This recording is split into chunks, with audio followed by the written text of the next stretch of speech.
What's up, everyone? This is BigPowner. We are about, as I'm making this, under 12 hours from the league launch for PC. I want to do what I do every league, which is, once we have all the information out, I give my advice after I've read through everything, processed everything, um, what players should do to have a good league start. To break it down, make it really simple, this is basically, it's like an expansion and it's a league.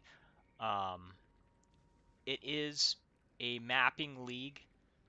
To make it really simple, there are boss fights involved in it, but the um, the league mechanic shows up inside of maps.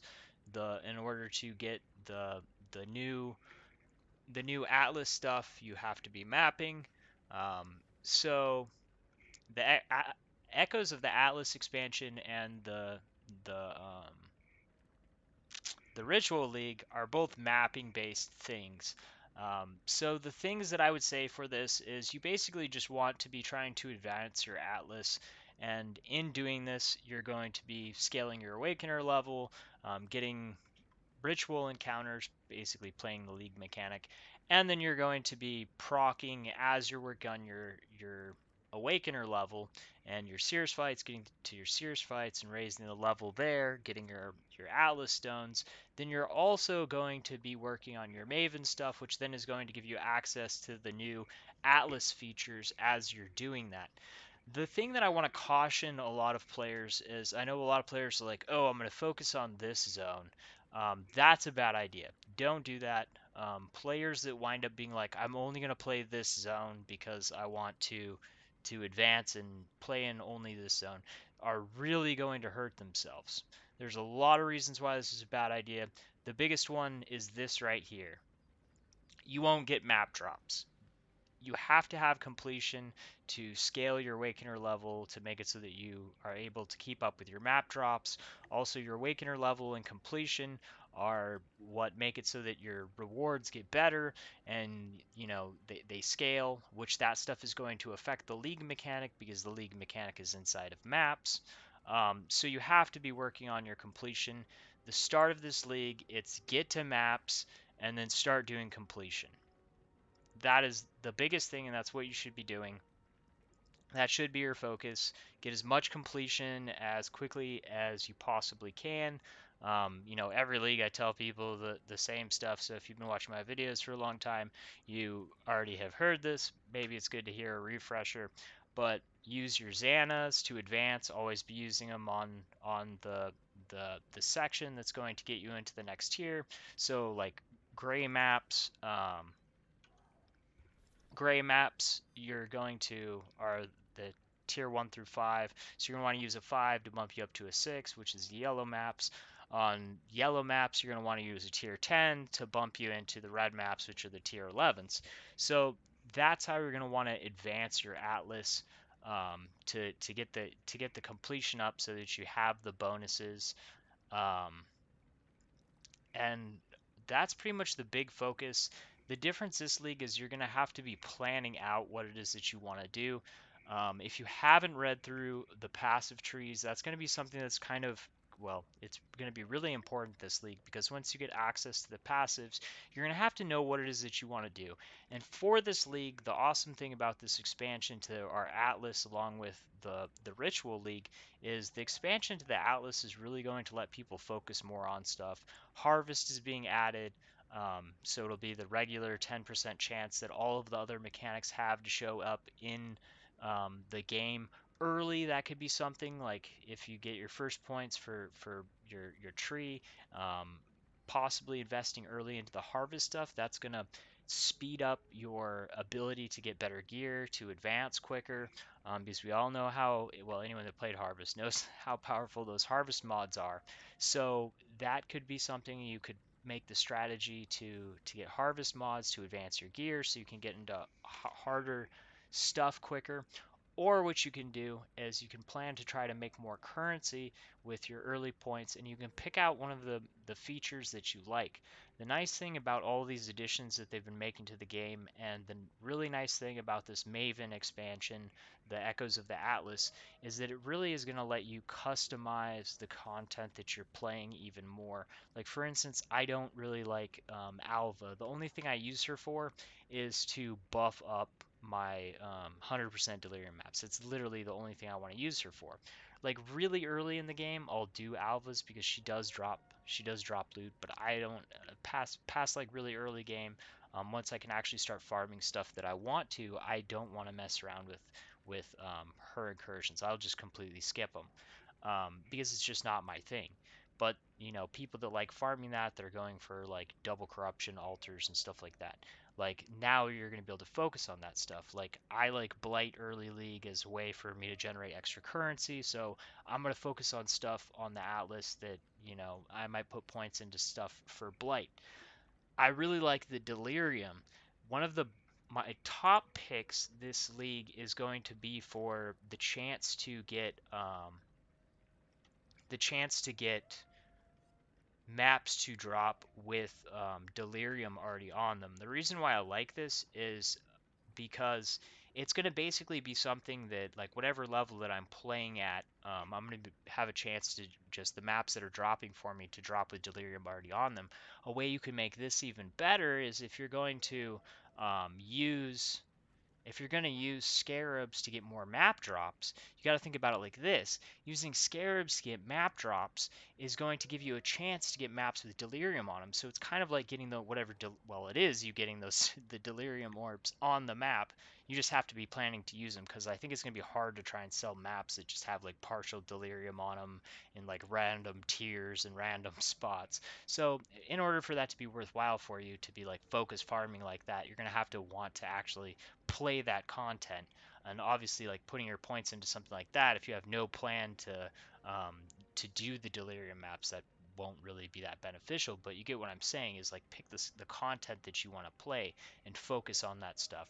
The cool thing is there's so much stuff to do in the game, and because we can focus more on what it is that we want to play, if you really like something like Syndicate, they made it so that Syndicate, for instance, every map you complete in the zone just automatically gives you progression.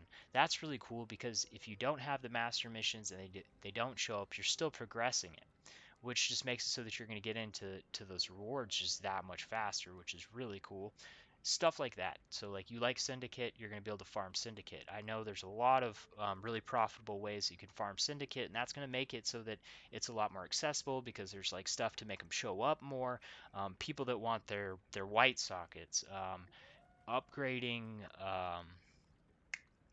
Upgrading breach stones, like pure chaiulas are always worth currency. Say you like breach, there's stuff for breach. If you like doing breach, now breach you can get chances for breach stones to drop. I'm not gonna show like every single one of these. Like I've read through them, I know what's up. But like going through every single one, we'd have like talking through everything. That would be like 45 minutes of me just talking about the passives. I'm gonna mention the stuff that I've noticed the most, like if you like Einhar, the thing that would be really dope with that is there's one thing that makes it so that the whole map, it's like a low chance, but it gives a chance that when Einhar's in the map, that all of the monsters will be converted into bestiary beasts, like packs of bestiary beasts. So your whole map would be beasts, and then in that same node area, like 30% chance for yellow packs to become red beasts, and then there's like chance for red beasts to be doubled.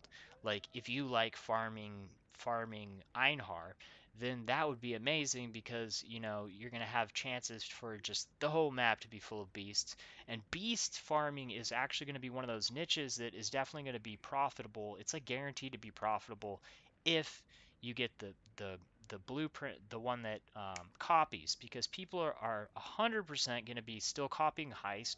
Like the people who liked heist are going to still be doing the copying of the blueprints. Same thing with the fractured fossils, which if you like delve, they put in stuff. They put in stuff for delve so that you get more sulfite, and so basically you'll spend less time farming sulfite and you'll be able to delve more. And delve has that like guaranteed late game farming that's going to be profitable the whole time because they have fractured fossils, kind of just like Einhar. But if you don't like if you don't like um, farming delve's not your thing. Like Einhar is another one of those things that the beasts are always going to have value because rerolled suffix, reroll prefix, getting chances to farm for the bestiary items. There's always bestiary items that are worth quite a bit, especially early league. So that might be something that people want to do. You could do early like beast farming, hope to get the more valuable items, which some of the items, normally even hold value like 6 to 20 EX even into later game. Um, so that would be another option, or you can just sell the beasts. And there's a lot of beasts that have value for people that are going to be crafting. Which actually beasts this league are going to be more used because harvest is in the game, but it's not going to be as accessible. So people won't be able to just spam like crazy. Like it's going to be accessible. I think they're going to make it so that it's a viable thing for all players, but it's still a base 1 out of 10 maps. So it's not going to be as big of a factor as it was when like you know it was the league mechanic. Um, so those are a few things that I noticed. Like I said, like there's good stuff for blight. Um, there's bonuses for blight. Like I said, that might be something that I do because every league, like early league, everyone needs their blight oils for their anointments. Also, blight has like the pods um, give good, good drops early game. Even going into mid, it can be a profitable thing to farm. Some people just like farming it. For me personally, like I want to move into like farming, double beyond 100% delirium stuff. That's my end goal. So I like to play, blight earlier because blight's fun for me. Um, but that could be something you could do. The late game buffing. So like if you get into once you get more into late game, you're probably going to want to change the things that you're doing. For instance, like when I get to farming high delirium maps, I'm going to wind up focusing on farming like in an area that has the buffs to beyond because like beyond is just more monsters. If you're farming high delirium maps, the more monsters there are to kill, the higher your rewards are going to be. Also, there's the delirium chance to have 3 additional rewards. So that's going to be something like, say you build up a bunch of delirium maps, and then you're going to want to run them in that zone with that chance for 3 extra rewards because basically, that makes a 20% map give the rewards of an 80% map, or it makes a 100% map give 50% more rewards. So like that's super OP for like end game farming, and that's the type of stuff that you have to be aware of. You're not going to want to like obviously like do that right away. Like there's no point in specking into delirium rewards that you only get inside of delirium maps when you're not when you're not doing delirium. Like that would be a waste of the points. So but there are things that you want to pay attention to and know that once you get to doing those things you want to switch that up. There's buffs to legion something that people always like. uh, some of the legion buffs I think are kind of basically to make Legion easier to complete. It also like guaranteed war chests or guaranteed generals. This is going to give and like more splinters, which is going to give you more access to the ability to farm Legion, um, to farm the the fragments to do like 5 ways. With the buffs to Legion, this could be a league where people could go back to group. Maybe. I mean, it is a viable. It was a really dope way to 5-way level up, um, power level, with the higher frequency of generals, guaranteed war chests, and higher frequency inside of maps. Possibly it could be something that becomes viable for power leveling. Um, that's another thing people could think about. Like I said, harvest buffs. There's other things you can do with the harvest also. That could be another possible place that you power level. They have like 200% increased experience. The only thing in the game that gives higher than 200% increased experience would be the Paradise map, which is only a random map encounter that's open through Xana. So it's not something that you can consistently farm. So that's a pretty big deal. Like if you're trying to boost your level, that could be something to pay attention to. There's a lot of really useful stuff in this. Like I said, you kind of have to pick what it is that you want to do.